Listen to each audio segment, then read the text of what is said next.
You have offended my family, and you have offended the Shaolin Temple.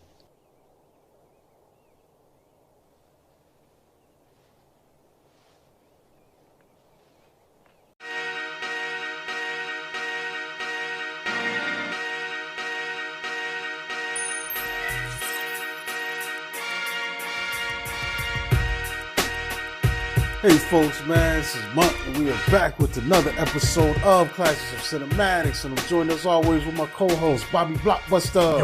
Yo! We're going to be talking about Enter the Dragon from 1973, starring Bruce Lee, and this film is directed by Robert Klaus.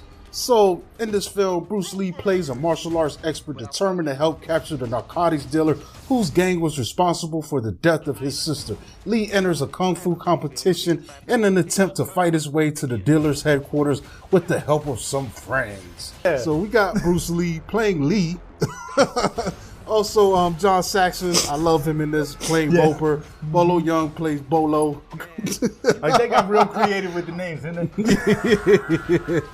Jim Kelly as Williams, also Shi Qian as Han. And I think that's one of the things about this that's kind of unique. It's a simple premise that would go on, I think, to inspire a slew of video games. But crazily enough, we get a martial art expert who's recruited to do this spy mission, you know what I'm saying, to infiltrate this fiendish Han's island, you know, and try to bring him down, you know. And I think that is a crazy setup because it's not like Lee's character in this thing has any secret agent training. He's not like Ethan Hawke or any of these other spies. He's not James Bond. And I don't even know, they don't even like kind of elaborate how they came to find Lee. They just show up at his place of living, his residence. He's a Shaolin monk, and it just so happens that they come when a tournament is in the middle of happening, and he's beating up on this dude as Bruce Lee does. And then after that, they recruit him. They're like, oh yeah, by the way, you know, we got a job that we're not equipped to do, or any of our other agencies are equipped to do. So we want to send you in with no weapons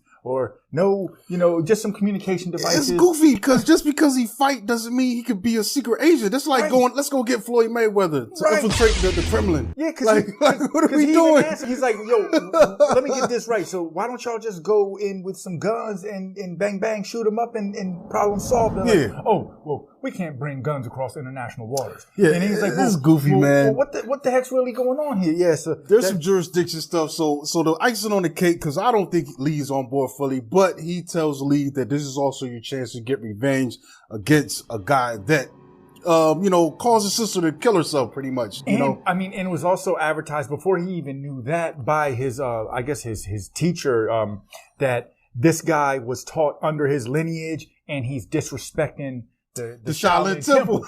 And you don't do that. So he got to get his ass and you don't offend his family. Exactly. So yeah, two man. strikes, you know what I'm saying? It's wild. So it goes from there. At least so essentially Han throws a tournament every 3 years. So this is his chance. He's inviting outsiders in. They've arranged for Lee to get an invitation.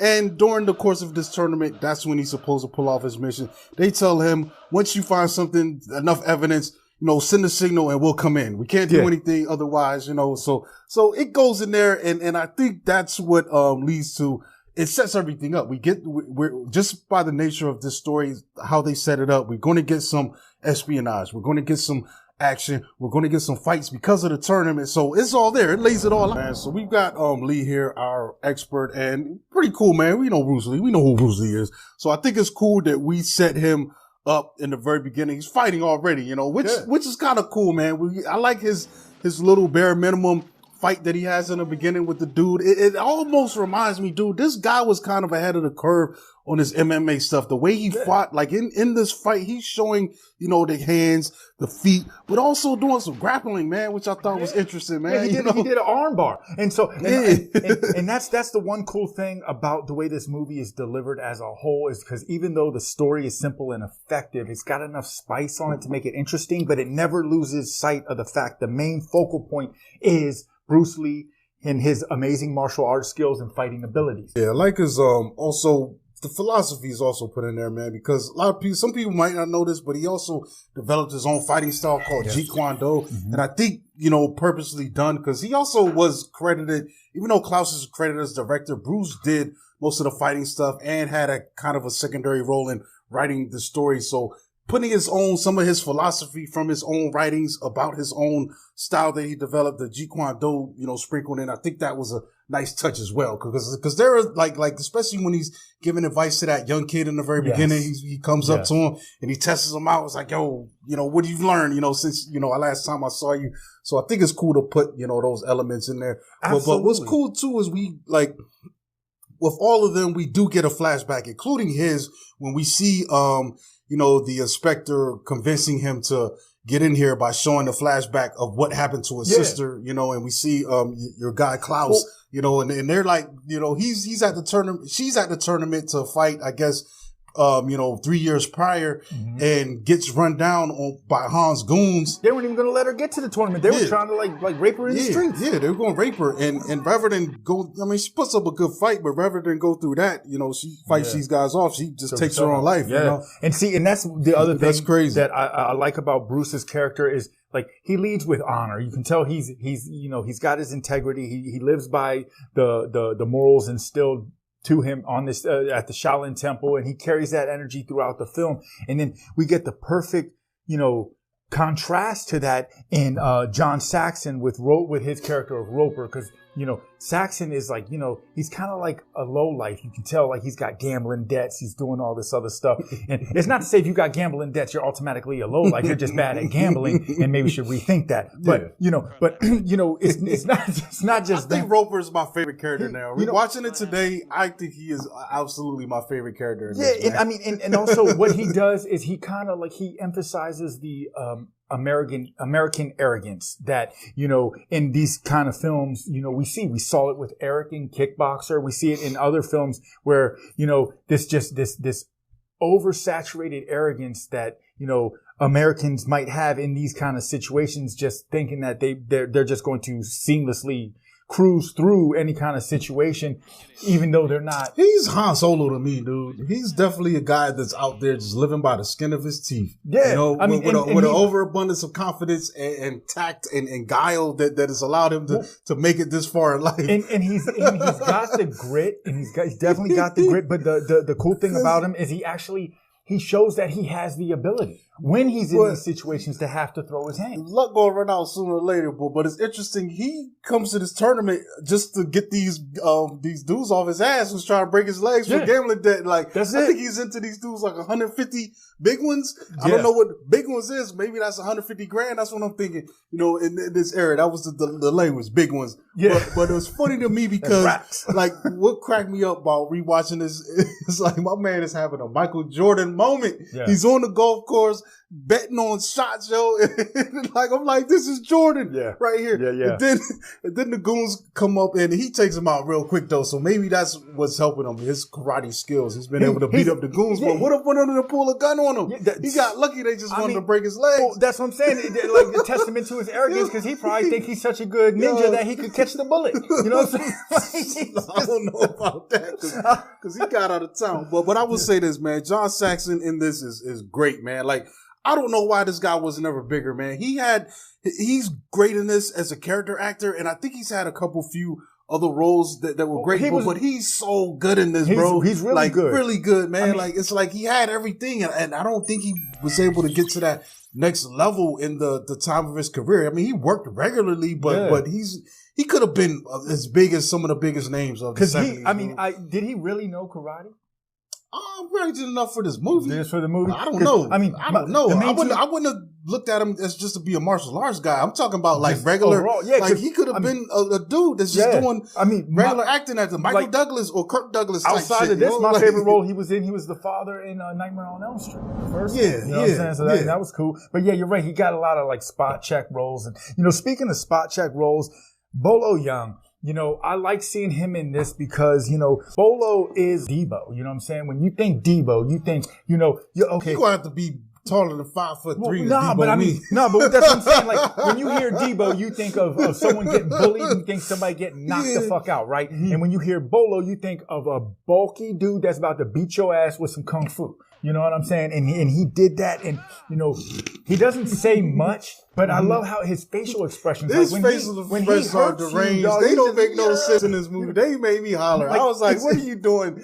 Making this crazy?" It shows that he really enjoys hurting you. It shows to me portrays that. It shows that he was determined to make the most of this role and make you remember him, so he could give him more work. Which I'm not knocking. But it was like, I'm like, bro, why are you making that face? Because of the impact on screen. Like, who knows what he was thinking on the other side of the camera? But the way it translates in this movie, it makes him look so much more menacing. And I really think that this one kind of pushed the pedal for that, Yeah, shout out to my man, dang, hold up, it was right on my head. Jim Kelly as Williams in this, man. And Williams is cool, man. And like, Williams' backstory is interesting, man. It's funny to me because it's tapping into what is going on in the era. This film is kind of like, you got martial arts film with a little bit of black exploitation combined in it with just regular 70s action adventure, all mashing together. He's representing this black exploitation side because he's basically in this tournament because he's on the run from the police. For beating up the police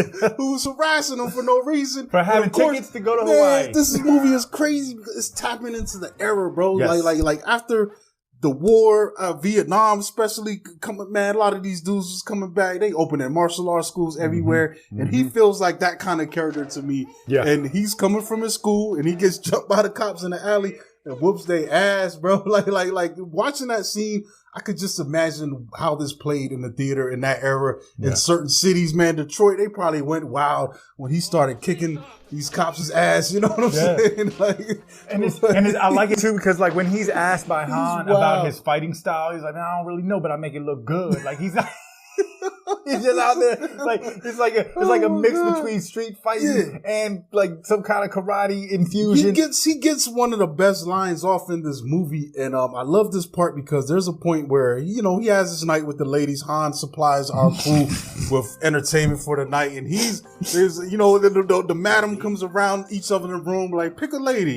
This man pulls out like 4 of these joints, and then he goes out for a breath of fresh air. And this is when Lee is making this move also to try to find evidence around here. So, and Lee's been crazy about this. So there's a conflict of who was out, doing stuff. And it gets back to, Han. So Han confronts, Williams. He's like, yo, what were you doing outside the room? He's like, I was out, but I wasn't the only one out. Like, who was out with you? Tell me. And Williams is a great guy. He's not going to rat. Yeah. And he's like, one of the best lines in this joint. What were you looking for when you attacked my guards? Wasn't me. I was outside, but I wasn't the only one. You will tell me who else. Mr. Han, suddenly I like to leave your island. And then that transforms to another great line. You straight out of a comic book, man, because this story is out of a comic book. Yes, and you know what? That's I'm glad you just said that because that's going to segue into the next character, Shin Ken, who played Han. And it's funny because he is a comic book villain. Han is evil. We watch him go from villain to super villain. At first, he's already evil. He's mysterious. Everyone's kind of like trying to figure out what exactly is going on, but they know he's big boss on this island. He's giving you all of the amenities, the drinks, the women, the good time. He expects you to fight, and then once he has to boss up. You find out my man got an interchangeable hand. Like the whole time he's got a dang metal hand. Then he ends up putting on a bear claw, then a Wolverine X-Man claw to fight Bruce. And then, there's one part where he's like walking through his his trophy case and he's just got hands. All kinds of hands. And you know what I'm saying? And at this point, you don't even know that these things are interchangeable. One looked like a dragon claw. You know what I'm saying? It's like, dude, that is took this over the top for me. What's crazy about it, man, because he kind of, not for Williams, but after he kills Williams, so then he makes a pitch to Roper to join up, and he's doing this charming stuff, but also, he finally gets around to showing Roper Williams' body there, and I'm like, this is crazy. So the evil is all there, but this guy, we don't know it at first. We just think he's a rich guy that runs a tournament. Well, we know he's killing the ladies too. Because they expose that to she Bruce. tells him we find out that he's killing the ladies, but also before that, this man kills his security guards, yo, just for failing to stop Bruce and them the night before, yo, and it's crazy. Know Bruce got out. He knew Will. Yeah, he sick Bolo. He sick Bolo the Bulldog on dudes, him. yo. Yeah, He Bolo kill these dudes. Make them earn their job. I think that's where the fiendish Dr. Wu came from Black Dynamite Han. Yeah, the island, the Kung Fu Island, and and all that stuff, the Kung Fu treachery. Because Han is up to Kung Fu treachery, and he's selling heroin too. So that's the thing. Yeah, he's got a heroin. He's mass producing heroin. He's got prostitution. Trafficking. He's trafficking. What is it? Like unsanctioned fights. You know what I'm saying? That's galore. It's nuts to me, man. It's just a wild scenario, man. Like honestly, this is like really pulpy comic book material. You know what I'm saying? But it's elevated by the effort and Bruce Lee and the rest of our cast, man. Yes, but this stuff is wild, and, dude. What's going on in here? You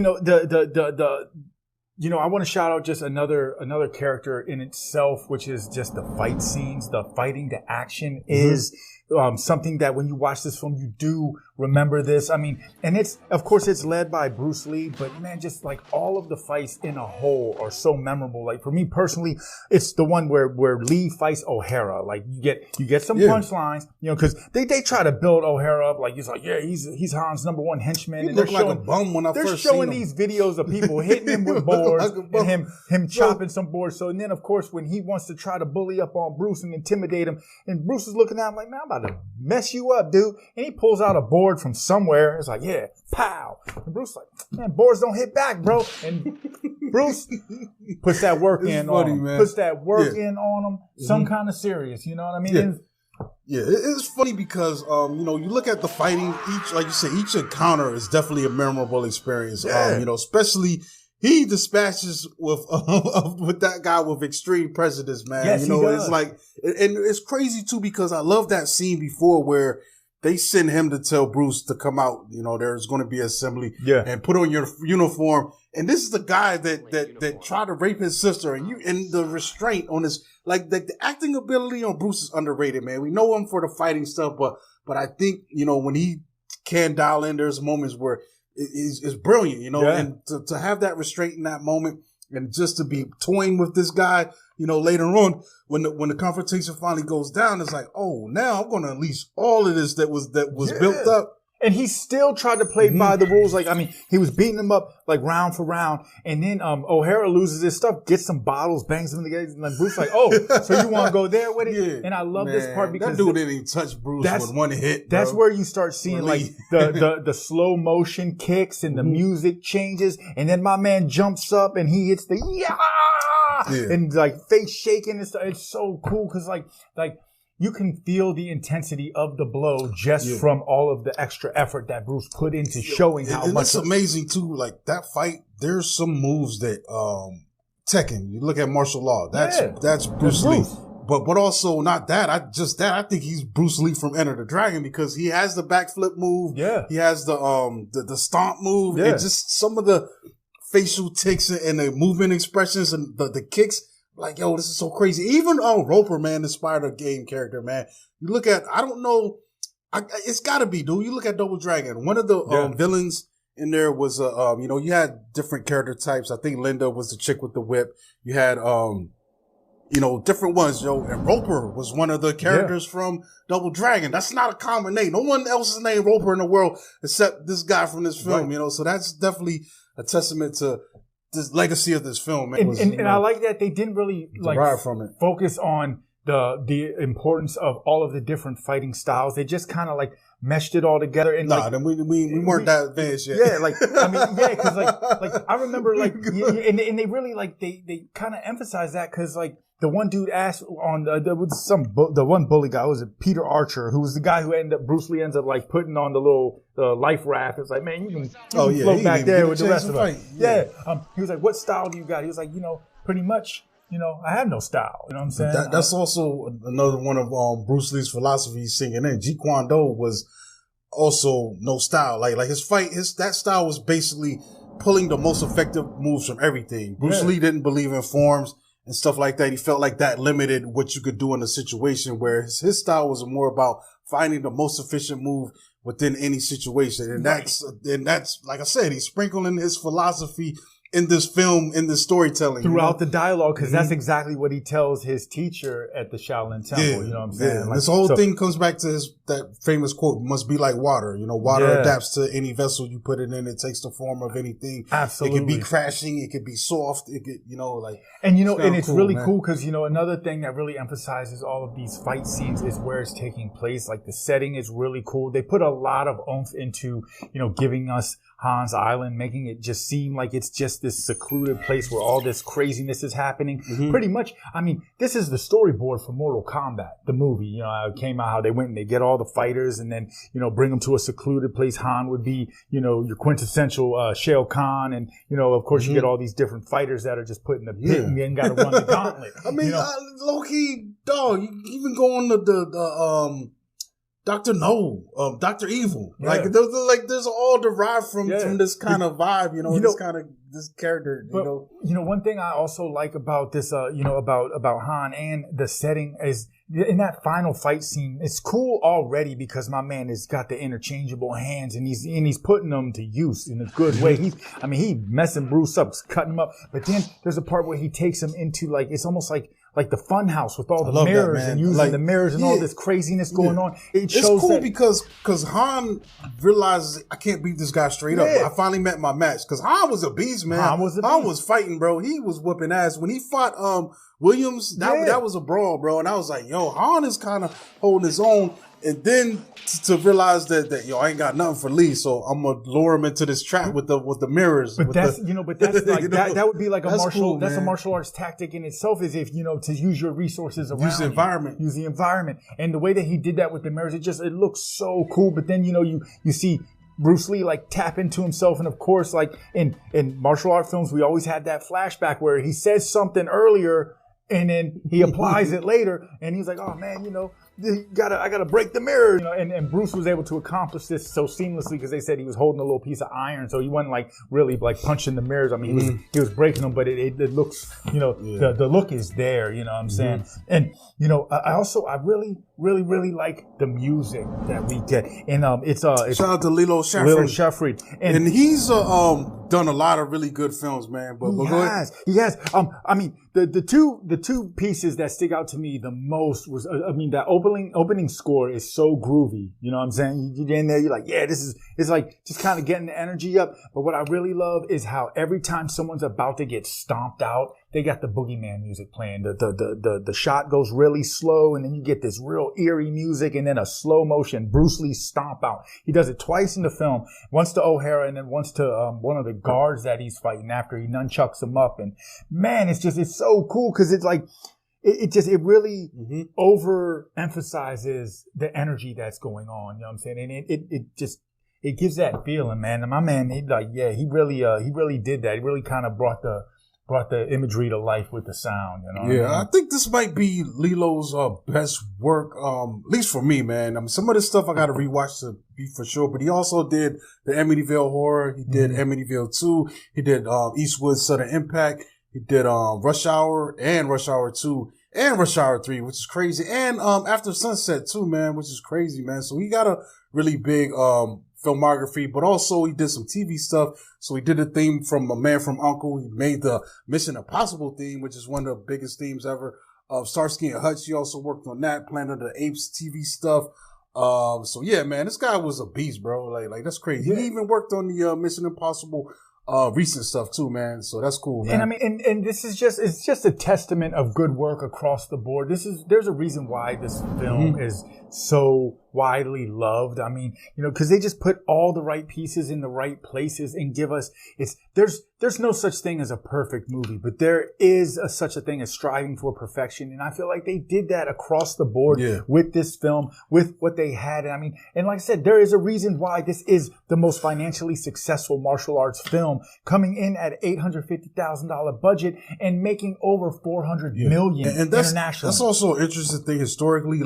This is probably his first non-Chinese production. This film was I think, if I'm not correct, I think Golden Harvest might own the rights to this, but this was filmed in America. Like he left Game of Death, which was his final film released, left that mid production to film this, and then he went back after this was completed to finish Game of Death, which he died before it was finished. Mm-hmm. But you know, the fact that this, you know, this put him in an international film fame, man, and the gross. I think what the numbers I saw this morning said like 400 million worldwide at the time. Yeah, worldwide, which is crazy, off bro. of an $850 million budget. They say it was equivalent to $2 billion today, bro, for a film. That's Avengers Endgame level money, dude. Yeah, that's crazy. Exactly. So, I mean, and it's just a testament of, like I said, of good work. You know what I'm saying? Because Golden Harvest, they were the production company for, you know, overseas, but Warner Brothers handled it in the States. So, you know what I'm saying? That was just. This film is probably Bruce Lee's biggest film, but honestly, personally, I don't think it's his best film. You know, I think it did what it did to put him to that next plateau, and he wanted to get to this level. You know, don't get me wrong, but if you look at something like Fist of Fury, like that dojo fight, I think there's better stuff in it. There's more compelling stories into it as well. But this thing, for what it was and what it did, it represented getting pushed. The world seeing his stuff instead of just these things being run in small, run down, international fame. What do they call these things? Times Square type movie theaters. Instead of that, you're getting national releases. These grindhouses, you know, we're getting Bruce out of the grindhouse now, and we're getting him, you know, to the bigger picture. Well, and it makes me wonder, dude, like, cause like this was like to me like kicking the door open, and I wonder what would have happened if. What would Bruce look like 20 years after this? Yeah, exactly. Like having the run that Jackie Chan got to experience. You know? I feel like there would have been no ceiling. There's no ceiling because, like I said, you know, before this film, he wasn't a household name. People knew of him through the other movies and knew of his abilities. But this film showcased all of it, not just his fighting skills, but his acting abilities as well, you know, across the board with, you know, with his dialogue, with his facial expressions, and just, you know, his personality shines through in this film in ways that it didn't in other films. I could see him eventually getting to the point where we're not even doing martial arts. I'm going to play a father in a drama, in a family drama. I could see that happening. I think he had the chops to pull that off, he man. He did. You know, but it's tragic, he always, man. you could always count on him to throw the hands if you wanted somebody to play that kind of a role too. I mean, it was just, he was lost way too soon. You know what I'm saying? It was just, it's terrible. You know, he's definitely. It's crazy, man. Like, there's certain creatives that I look at and I'm like, yo, what would have been even like a Big Pun or a Biggie. I'm like, yo, guys that were taken out just when they got started, dude. Yeah. And it's just like, damn. It's not even when they're in their prime. It's when they're starting to peak. Yeah, you never see the prime. They're peaking. You know what I mean? What the top would be. And that's just, it's terrible because, you know, when somebody is now comfortable at giving their best, you know what I'm saying? And just can only get better from that and excel from that. You know what I'm saying? Like almost like recreating a new platform to springboard off of when you're already at the top of the mountain. Not too many people, you know, have that happen to them in their lives. And it's very terrible for those that do when they get their lives taken from them just for unforeseen circumstances. But that said, we're going to get out of here, folks, man. Make sure you go and rewatch Enter the Dragon. It's streaming out there on a lot of different platforms, so it shouldn't be hard to find. And I wish we still had just regular live TV, but there's so many options now. They don't do this no more. I remember the Saturday morning Kung Fu Theater, you know, you could catch something like this playing on that. But yeah, man, this is a classic, man. Definitely, you know, earned its, you know, the reverence that people have for it to this day. Yeah, you know? definitely. Yeah, we out of here, folks, man. Make sure you subscribe to the channel. Tell your folks about us, man. Check us out, man. You could even become a member of the channel, man. You know, so you can help us out that way, too. Or buy some merch, man. Click the links below in the description of this video. And I am Monk. You can catch me at Monkey Blood on Twitter and Instagram. And this is Bobby Blockbuster. As always, you can catch me on the next show. Yeah. Follow us at Classic Cinematics on Instagram. You know, we're over there, too. And we're on TikTok as well, man. You got to search Classics of Cinematics. And we are out of here.